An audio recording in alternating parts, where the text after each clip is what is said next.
কোরআনে হাকিমের ভিতরে আল্লাহ তাআলা বলেন, ইল্লা মান তাবা ওয়া আমানা ওয়া আমিলা আমালান সালিহা, ইল্লা মান তাবা ওয়া আমানা ওয়া আমিলা আমালান সালিহা ফাউলাইকা ইউবাদদিলুল্লাহ ইল্লা মান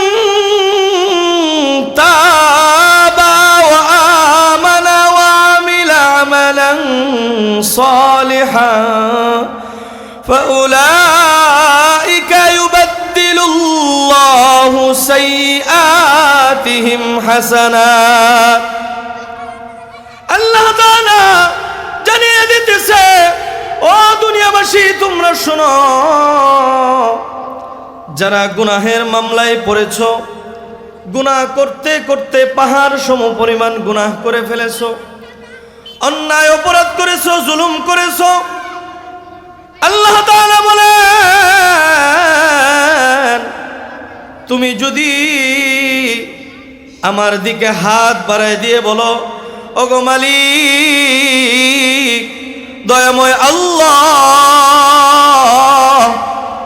গুনাহ করতে করতে কলবটাকে কালো বানিয়ে ফেলছি, কুল ইয়া ইবাদিয়াল্লাযীনা আসরাফু আলা আনফুসিহিম লা তাকনাতু মির রাহমাতিল্লাহ।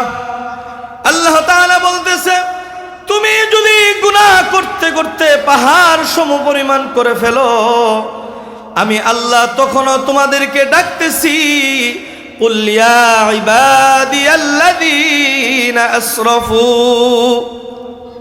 দুনিয়ার মানুষকে মানুষ অপরাধ বলে ডাকে, ঠিক না? অপরাধের নাম দিয়ে ডাকে, যে অমুক জিনাখুর, অমুক মদখুর, অমুক বদমাইশ, এরকম কথা বলে ডাকে। আর আমার আপনার মালিক তিনি বলতেছে যে তুমি যতই গুনাহ করছো, কুল ইয়া ইবাদিয়াল্লাযীনা, ও আমার ইবাদতকারী বান্দা, আমার রহমত থেকে তুমি নিরাশ হয়ো না। আল্লাহু আকবার বলেন না? আল্লাহ বলতেছে, ও আমার ইবাদতকারী বান্দা, তুমি যতই গুনাহ করছো, তুমি আমার মহব্বতের বান্দা, আমার গুনাহ থেকে, আমার রহমতের দরিয়া থেকে নিরাশ হয়ো না, তুমি তওবা করবা, আমি আল্লাহ তাআলা তোমার পিছনের জিন্দেগীর সমস্ত গুনাহগুলো মাফ করে দিব। আল্লাহু আকবার বলেন। আল্লাহ তাআলা বলতেছেন, কুল ইয়া ইবাদিয়াল্লাযীনা আসরাফু আলা আনফুসিহিম লা তাকনাতু মির রাহমাতিল্লাহ। ও আমার বান্দা, যত গুনাহ করেছো, যত অন্যায় করেছো, যত অপরাধ করেছো, আমার কাছে তওবা করো, আমি আল্লাহ তাআলা ইন্নাল্লাহা হুয়াল গফুরুর রহিম, আমি আল্লাহ তাআলাকে গফফার হিসেবে তুমি পাবা। বলেন না সুবহানাল্লাহ? যে তেলাওয়াত করেছিলাম, কোন বান্দা যদি মালিককে ডেকে বলে, ইল্লা মান তাবা ওয়া আমানা ওয়া আমিলা আমালান সালিহা, যদি কোনো বান্দা মালিককে ডেকে বলে, আমার ঈমানকে সঠিক করলাম, ও মাওলা আমার ঈমানকে সঠিক করে আমি নেক আমলের উদ্দেশ্যে তোমার কাছে তওবা করলাম। আল্লাহু আকবার বলেন না? আল্লাহ তাআলা বলেন, তুমি যদি ঈমানকে সঠিক করে নেক আমলের উদ্দেশ্যে যদি তওবা করো, ফাউলাইকা ইউবাদদিলুল্লাহ, আমি আল্লাহ তাআলা তোমার জিন্দেগীর গুনাহ সাইয়্যাত গুলো আমি হাসানাত দিয়ে পরিপূর্ণ করে দিব। আল্লাহু আকবার বলেন না? বাবাজিরা আমার, এই আয়াতের ভিতরে আল্লাহ তাআলা বলেন, যদি তোমার নেক আমল করো, ঈমানকে সঠিক করে নেক আমলের উদ্দেশ্যে তোমার পিছনের জিন্দেগীর গুনাহগুলো থেকে যদি তুমি ফিরে আসার চেষ্টা করো, বাবাজিরা আমার, এই যে তওবাটা, এই তওবাটা শব্দের অর্থ হইতেছে ফিরে আসা। তওবা শব্দের অর্থ কি? জোরে কথা বলেন, তওবা শব্দের অর্থ কি? ফিরে আসা। এখন আমি তওবা করলাম, একটু পরে আবার গুনাহ করলাম, এটার নাম তওবা না। তওবা শব্দের অর্থ কি? ফিরে আসা। মানে এখন আপনি আল্লাহর কাছে তওবা করলেন, ও আমার মালিক, আমার পিছনের জিন্দেগিতে অনেক গুনাহ করে ফেলেছি, নাফরমানি করেছি, অন্যায় করেছি, জুলুম করেছি, আল্লাহ তুমি আমাকে মাফ করে দাও, আর পিছনে এরকম গুনাহ আর করব না। এরকম ভাবে যদি আপনি ফিরে আসেন, আল্লাহ তাআলা বলতেছে, আমাদের উস্তাদজি তাফসির পড়াইতে যায় উনি আমাদেরকে বুঝায় বলছেন যে বাবা, যখন কোনো বান্দা ইমানকে সঠিক করে নেক আমলের উদ্দেশ্যে পিছনের জিন্দেগির গুনাহগুলো থেকে সরে আসার জন্য তওবা করবে, আল্লাহ তাআলার কাছে হাত বাড়ায় দিয়ে বলবে, মালিক আমাকে মাফ করে দাও, তখন আল্লাহ তাআলা বলবে, ফাউলাইকা ইউবাদদিলুল্লাহু সাইয়্যাত হাসানাত, আমি তোমার জিন্দেগির সাইয়্যাতগুলো, গুনাহগুলো আমি মাফ করে দিব। বলেন না সুবহানাল্লাহ। আল্লাহ তাআলা বলতেছেন তোমার পিছনের জিন্দেগির গুনাহগুলো মাফ করে দিব। এরপর আল্লাহ তাআলা বলতেছেন যে শুধু গুনাহ মাফ করব না, তোমার সাইয়্যাতগুলো হাসানাত দিয়ে আমি পরিপূর্ণ করে দিব। আল্লাহু আকবার বলেন না। আল্লাহ তাআলা বলতেছেন তোমার যতগুলো গুনাহ হয়েছে, এই গুনাহগুলো আমি তোমার জীবনে যদি 1 লক্ষ গুনাহ হয়ে থাকে, আমি তোমার আমল নামায় 1 লক্ষ সওয়াব দিয়ে দিব। আল্লাহু আকবার বলেন না। দেখেন, তার মানে এই আয়াত দ্বারা বোঝা যায়, যদি কোনো বান্দা 1 লক্ষ গুনাহগার থাকে বা 1 কোটি গুনাহগার থাকে, এখন যদি মালিককে বলে, মালিক তুমি আমাকে মাফ করে দাও, আর আল্লাহ তাআলা বলে যে আমি তোর গুনাহগুলো আমি সেকেন্ডেই মাফ করে দিব। বলেন না সুবহানাল্লাহ। তো এই জন্য আমরা সকলে তওবা করতে রাজি আছি তো? জোরে বলেন, রাজি আছি তো? এরপরে দেখেন, এরপরে আয়াতে, এরপরে শব্দে আল্লাহ তাআলা বলেন যে কেনই বা আমি মাফ করব না, ওয়াকানাল্লাহু গফুরুর রহিমা, আমি আল্লাহ তাআলা তো তোমাকে এই জন্যই মাফ করব যে আমি আল্লাহ তাআলা হইতেছি গফফার। বলেন না সুবহানাল্লাহ। আমি আল্লাহ কি? গফফার। এমন একজন গফফার মালিক, তুমি হাত বাড়ায় দিবা, আমি আল্লাহ দেরি করব না মাফ করতে, তুমি খালি মাফ চাইতে দেরি হবে, আমি মাফ করতে দেরি হব না। বলেন না সুবহানাল্লাহ। যখন কোনো বান্দা গভীর রজনীতে, এই যে আপনারা বসেছেন, প্রায় তো 10:30টার কাছাকাছি বাজে, গভীর রজনীতে শীতের মধ্যে বসে আছেন, এই শীতের মধ্যে মালিককে যদি কোনো বান্দা ডাক দিয়ে বলে, আল্লাহ তুমি আমাকে মাফ করে দাও, আল্লাহ বলে, বান্দারে তুই আমাকে ডাকছিস, যা তোর পিছনের জিন্দেগির গুনাহ মাফ করে দিলাম। বলেন না সুবহান। আরে এমন মালিক কোথায় পাবেন? দুনিয়ার কোনো এমপি মন্ত্রীকে 1000 বার ডাক দিলেও সাড়া দেয় না। আপনি কোন এমপি মন্ত্রীর বাসার সামনে দাঁড়িয়ে থাকবেন, 1000 বার ডাক দিবেন, তার সময় মতো বের হবে, ঠিক না? 10 কথা বলবেন, 1 কথা শুনবে। আর আমার আপনার মালিক এমন দয়াময় আল্লাহ, উনি বলেন, ও আমার বান্দা, তোর দিকে তো আমি তাকিয়ে থাকি, ওয়াকানাল্লাহু গফুরুর রহিমা ওয়া হুয়া আলা কুল্লি শাইইন কদির, আমি গফফার মালিক, গফফার মালিক, রহমত নিয়ে তোর দিকে, এত বড় দয়াময় মালিক, তোর দিকে আমি তাকিয়ে থাকি। আল্লাহু আকবার বলেন না। কোন বান্দা যখন মালিককে ডেকে বলে আল্লাহ, আমার সাথে জোরে বলেন না আল্লাহ, আরো জোরে বলেন না আল্লাহ। কোন বান্দা যখন মালিককে ডেকে বলে আল্লাহ, তখন মালিক বান্দার দিকে 70 বার তার ডাকে সাড়া দেন। বলেন না আল্লাহু আকবার। বান্দাকে মালিক ডেকে বলে, ও আমার বান্দা, কেন তুই আমাকে ডাক দিয়েছিস? তোর কি সমস্যা? তুই আমার কাছে খুলে বল, আমি আল্লাহ তাআলা তোকে দেওয়ার জন্যই তো প্রস্তুত আছি। আল্লাহু আকবার। গভীর রজনীতে কোন বান্দা যখন মালিকের কুদরতি সেজদায় পড়ে যায়, কুদরতি পায়ে সেজদায় পড়ে যায়, বলে সুবহানা রব্বিয়াল আলা, সুবহানা রব্বিয়াল আলা, এইভাবে যখন কোন বান্দা মালিককে ডেকে বলে, মহামান্বিত রব তোমার পবিত্রতা বর্ণনা করি। কোন বান্দা যখন এইভাবে ডেকে বলে, মালিক এবার ডাক দিয়ে বলে, ও বান্দা সেজদায় পড়ে আমার পবিত্রতা বর্ণনা তুমি করতেছ, তুমি আমাকে মহান রব হিসেবে স্বীকারোক্তি দিতেছ। ও বান্দা তোমার পিছনের জিন্দেগির গুনাহগুলো আমি আল্লাহ মাফ করে দিলাম, বলেন না সুবহানাল্লাহ। এরপরেও যখন ওই বান্দা ডেকে বলে সুবহান রব্বিয়াল আলা,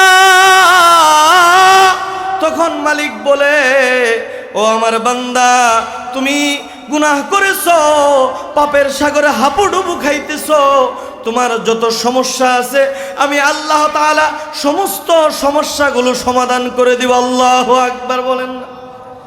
বাবাজিরা আমার, ছোট্ট একটি ঘটনা বলে আজকের আলোচনার একটার তাফসীর করব। আল্লাহ তাআলা একদিন আজরাইলকে কিতাবের ভিতরে লেখেন, আজরাইলকে জিজ্ঞাসা করলো, ও আজরাইল তোমার কি কোনোদিন এই যে মানুষকে রূহ বের করার জন্য পাঠায়, কোনোদিন কি তোমার কোনো মায়া লাগছিল নি? এবার আজরাইল ডেকে বলে, ওগো মালিক আল্লাহ, আমার ওই যে ঘটনার দিন আমার মায়া লাগছিল। কোন ঘটনা? আজরাইল বলতেছে, ওগো মালিক, সমুদ্রের ভিতরে জাহাজের ভিতরে অনেক মানুষ ছিল। জাহাজটা যখন পানির ধাক্কা খেয়ে তুফানের বাড়িতে ভেঙে চুরমার হয়ে গেল, মালিক ওই জাহাজের ভিতরে তোমার এক বান্দি ছিল, যেই বান্দি 10 মাসের গর্ভধারিণী ছিল, এখনো সন্তান প্রসব করে নাই। ওগো মালিক, ওই 10 মাসের গর্ভধারিণী ছিল, সে কাঠের টুকরার উপরে উঠে গিয়েছিল। জাহাজটা লন্ডভন্ড হয়ে গিয়েছে। কাঠের টুকরার উপরে উঠে সে তোমাকে ডাকতেছিল, আর সে শুধু চারো সাইডে তাকায় বলতেছিল, এই বিপদের দিনে কে আমাকে বাঁচাবে, কে আমাকে বাঁচাবে, এইভাবে শুধু ডাকতেছিল। এমন অবস্থায় ওই মার গর্ভ থেকে বাচ্চা প্রসব হয়ে গিয়েছে। প্রসব হওয়ার পর ওই মা দরদি এবার সন্তানের মায়ায় পড়ে, সন্তানকে তো মা সবচেয়ে বেশি ভালোবাসে। মা এবার সন্তানকে বুকে টেনে নিয়ে মনে মনে চিন্তা করে, ওগো মালিক, জানি না কতটুকু সময় বাঁচবো, আমার সন্তানকে একটুকু দুধ পান করে দেই। বাবাজিরা আমার, এইভাবে ওনার সন্তানকে কুলে তুলতেছে। এমন টাইমে আজরাইলকে আল্লাহ বলে দে, ও আজরাইল, যাও যাও, ওই যে মা তার সন্তানকে দুধ পান করার জন্য উপরে উঠাইতেছে, ওই সন্তানের কাছ থেকে তার মার রূহটাকে বের করে নিয়ে আসো। আল্লাহু আকবার বলেন না। আজরাইল বলতেছে, ওগো মালিক, আপনি যখন বলেছিলেন রূহটাকে বের করে নিয়ে আসার জন্য, তখন আমার মায়া লাগতেছিল। আহারে, ওই যে সন্তান কাছ থেকে যদি মারে নিয়ে আসি, তাহলে এই সন্তান কিভাবে বাঁচবে? একটু দুধ পান করার সময় দেই। কিন্তু মালিক, আপনার হুকুম হয়ে গিয়েছে, এই জন্য আমায় একটু সময় দেই নাই, তৎক্ষণাৎ আমি মাকে নিয়ে এসে পড়ছি।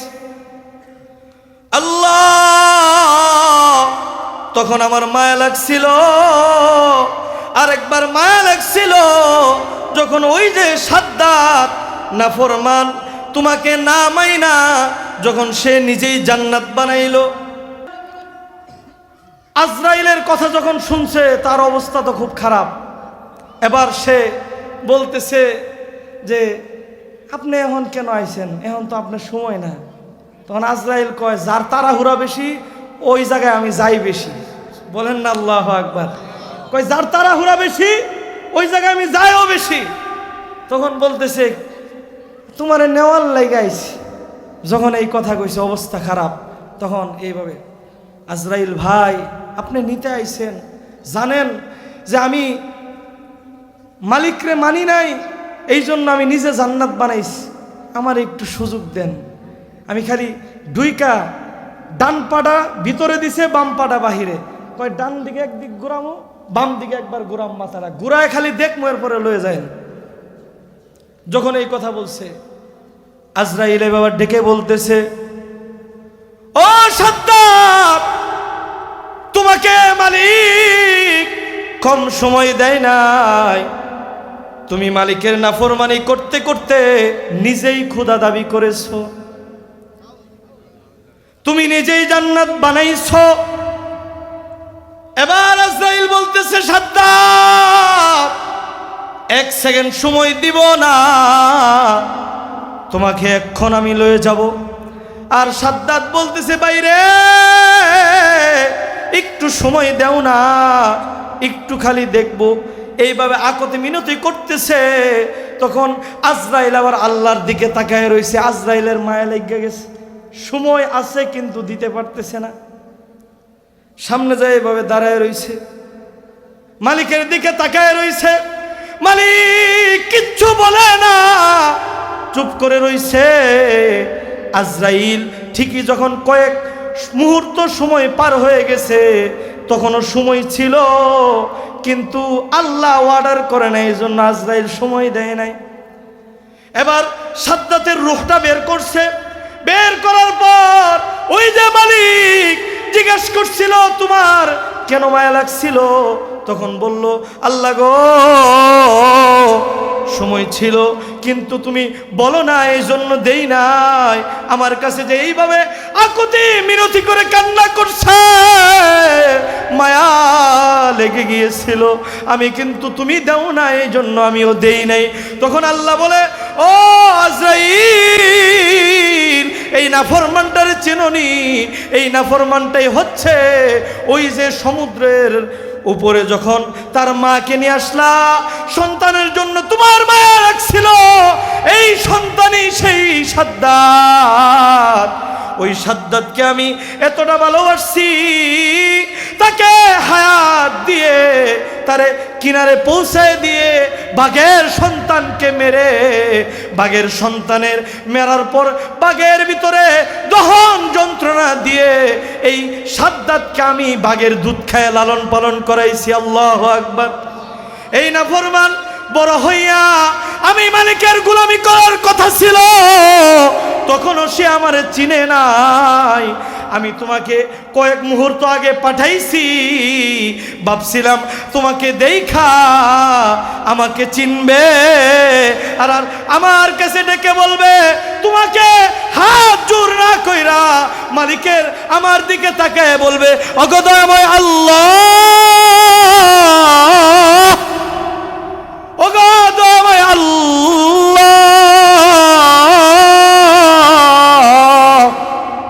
ভুল করে ফেলেছি, অন্যায় করেছি, জুলুম করে ফেলেছি, ওগো মালিক মাফ করে দাও।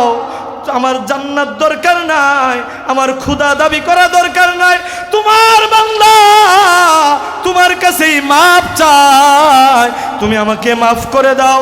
এইভাবে যদি ও আজরাইল ওই সময় যদি আমি আমাকে ডাক দিত, আমি ওই সাদ্দাতকে তখনও মাফ করে আমি আল্লাহ তাকে জান্নাতি বলে ঘোষণা দিতাম। আল্লাহু আকবার বলেন বাবাজিরা আমার।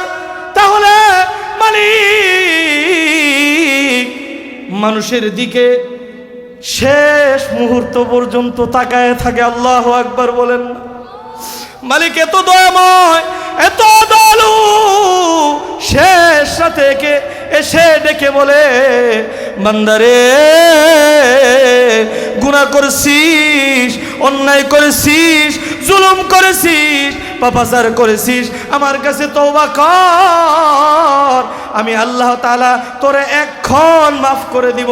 আমি আল্লাহ তাআলা তোর পিছনের জিন্দেগির গুনাহগুলো মাফ করে তোর নাম থেকে আমি জান্নাতি খাতায় উঠায় দিব। আল্লাহু আকবার বলেন না বাবারে আমার। এই জন্য ওই মালিকের কাছে তওবা করার জন্য প্রস্তুতি আছি তো ইনশাআল্লাহ? প্রস্তুত আছেন তো ইনশাআল্লাহ? যদি থাকে মালিককে আমার সাথে ডেকে বলেন, রব্বানা যালামনা আনফুসানা ওয়া ইল্লাম তাগফির লানা ওয়া তারহামনা লানাকুনান্না মিনাল খাসিরিন। কোন বান্দা যখন এইভাবে মালিকের কাছে হাত বাড়িয়ে দিয়ে বলবে, রব্বানা,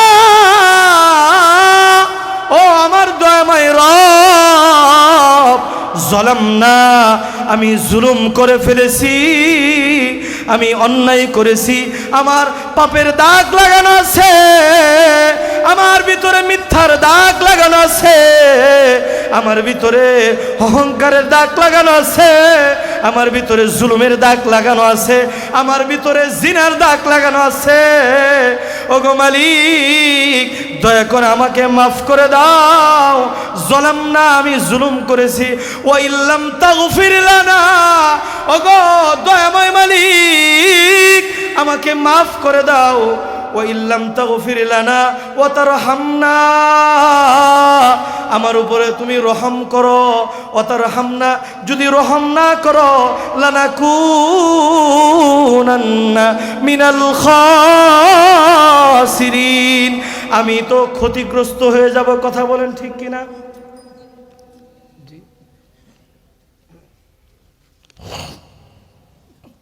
সকলে একটু জিকির করি, লা ইলাহা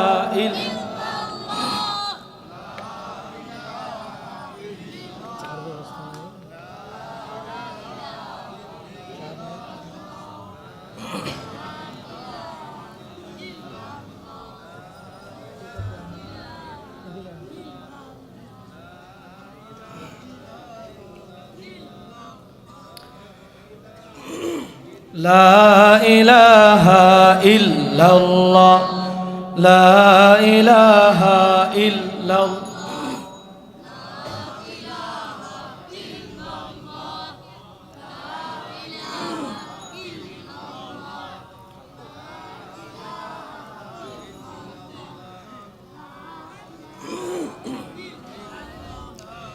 লা ইলাহা ইল্লাল্লাহু মুহাম্মাদুর রাসূলুল্লাহ সাল্লাল্লাহু আলাইহি ওয়াসাল্লাম। বাবাজিরা আমার, তওবা করার জন্য প্রস্তুত আছেন তো ইনশাআল্লাহ? যদি তওবার মতো তওবা করতে পারেন, আল্লাহ তাআলা গুনাহ ক্ষমা করতে দেরি করবেন না। আমাদের সকলেরই তো আশা আপনারা সকলেই মালিকের কাছে তওবা করে মালিকের কাছ থেকে জান্নাতটাকে ক্রয় করে নেন ইনশাআল্লাহ। তো যে আয়াত তেলাওয়াত করেছিলাম, ইল্লা মান তাবা ওয়া আমানা ওয়া আমিলা আমালান সালিহা, আল্লাহ তাআলা বলছে সূরা ফুরকানের ৭০ নং আয়াত, বাসায় যায় পড়বেন, যে যারা ঈমানকে সঠিক করে নবায়ন করে, ঈমানকে মজবুত করে খালি বলবে যে আল্লাহ ঈমানকে মজবুত করলাম, পিছনের জিন্দেগির গুনাহগুলো তুমি মাফ করে দাও, সামনের জিন্দেগিতে আমি আমলে সালেহ, আল্লাহ তোমার বিধানগুলো আমার জীবনের শুরু থেকে নিয়ে শেষ পর্যন্ত আমি পালন করব, একেবারে ফজর থেকে নিয়ে এশা পর্যন্ত পালন করব, আমার জীবনের প্রতিদিন আল্লাহ তুমি আমাকে মাফ করে দাও। এরকম যদি কোনো বান্দা তওবা করতে পারে, আল্লাহ তাআলা বলেন যে আমার বান্দা, যে ফাউলাইকা ইউবাদদিলুল্লাহ, তোমার জিন্দেগির গুনাহগুলো আমি এমনভাবে মাফ করব, সাইয়্যাত গুনাহ সমূহকে হাসানাত দিয়ে আমি পরিপূর্ণ করে দিব। বলেন না সুবহানাল্লাহ। আপনার জিন্দেগির গুনাহগুলো হাসানাত দিয়ে আল্লাহ পিছনের জিন্দেগির গুনাহগুলো হাসানাত দিয়ে পরিপূর্ণ করে দিবে। এরপরে আল্লাহ তাআলা বলেন যে ওয়াকানাল্লাহু গফুরুর রহিমা, কেনই বা মাফ করব না? আমি আল্লাহ তাআলা হইতেছি গফফার। আমি আল্লাহ কি? গফফার। আর উনি গফফার, এটা তো এমন একটা সিফত। আল্লাহ তাআলা আরেক জায়গায় বলেন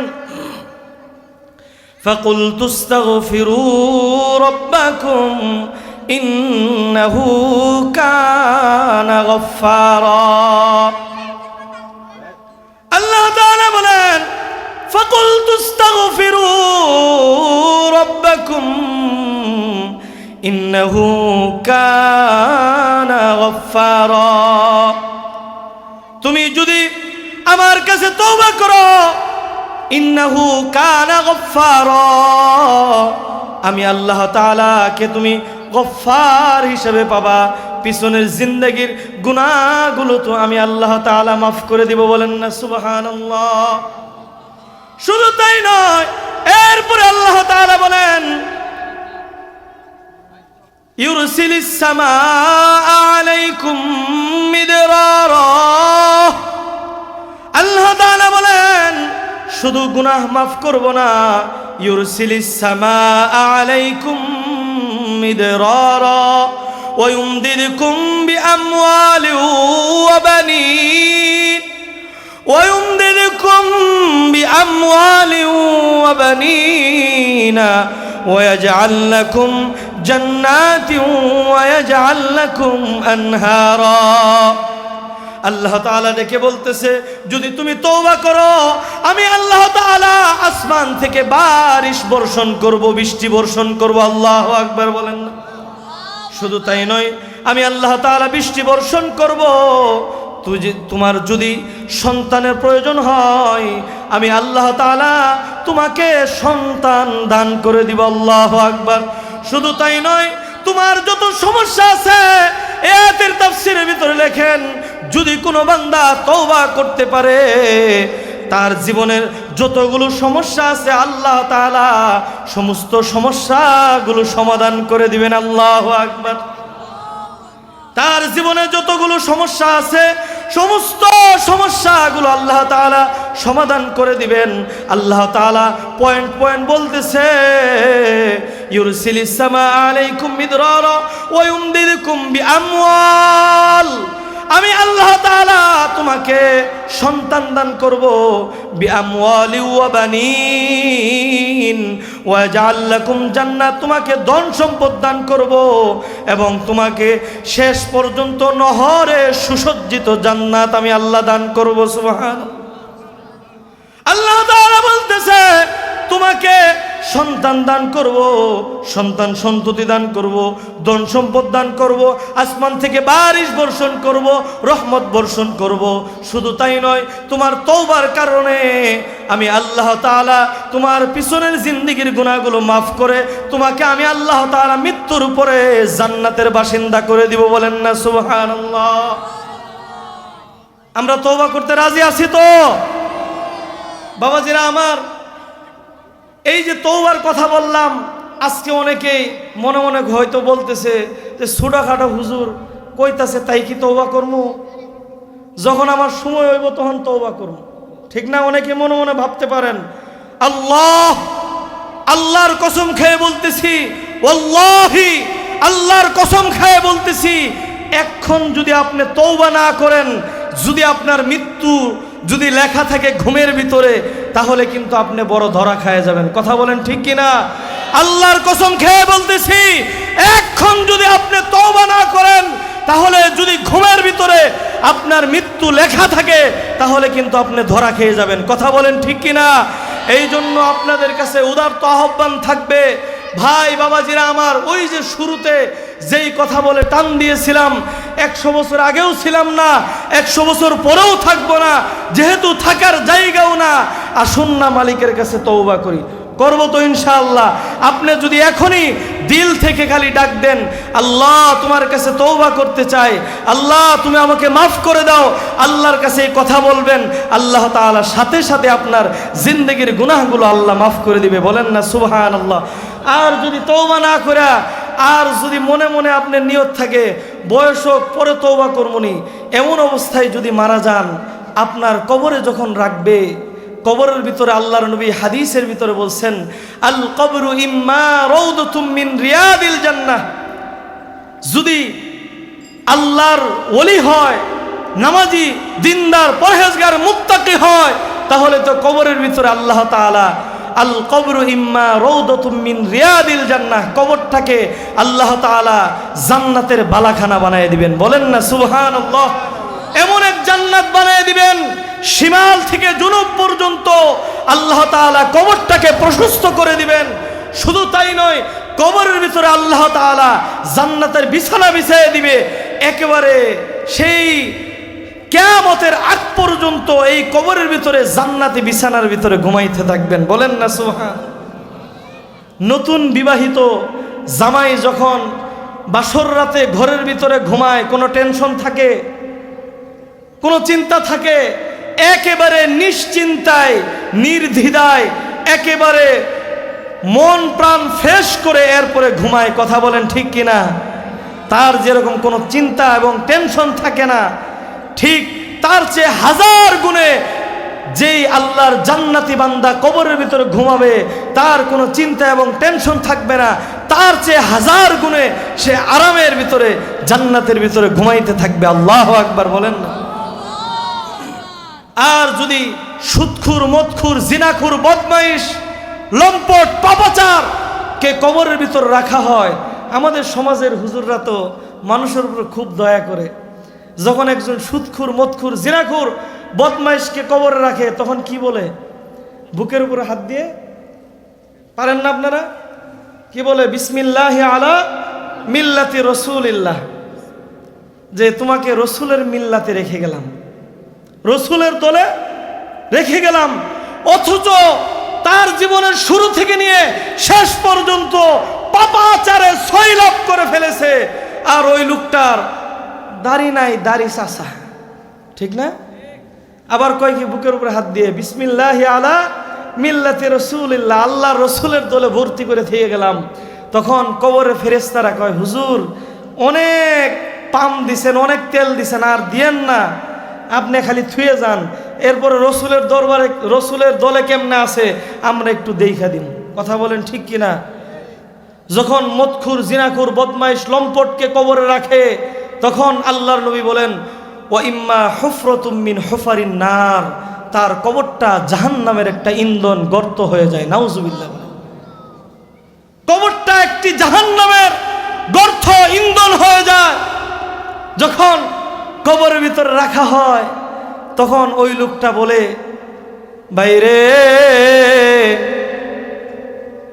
বাবাজিরা আমার, সে কবর থেকে ডাকতে থাকে,